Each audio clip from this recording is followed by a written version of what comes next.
You may be going through a divorce and you don't have a clue what the judge even can divide. Are they gonna take the stuff you've had for 20 years, 5 years, you bought yesterday? Let's talk about it.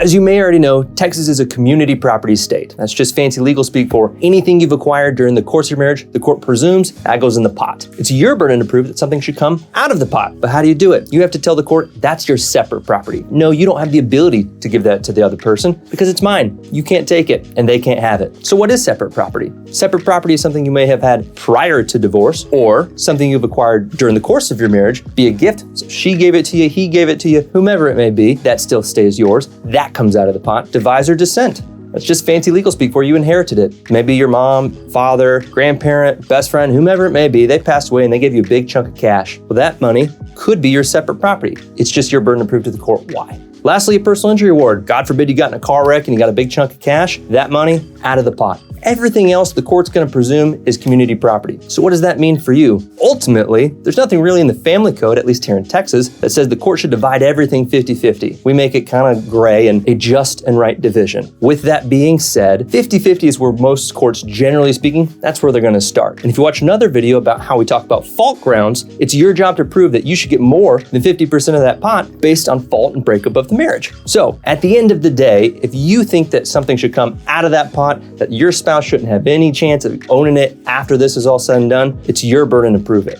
It's absolutely imperative that you walk through this whole conversation with your lawyer. And if you need that to be us, we'd be happy to have you. Make sure you hit that like button, subscribe if you have any other questions, because we have a huge library of a bunch of family law videos that are going to walk you through this process in its entirety. And of course, you can always reach out to us directly at verghesestexas.com, or you can call us at 817-203-2220.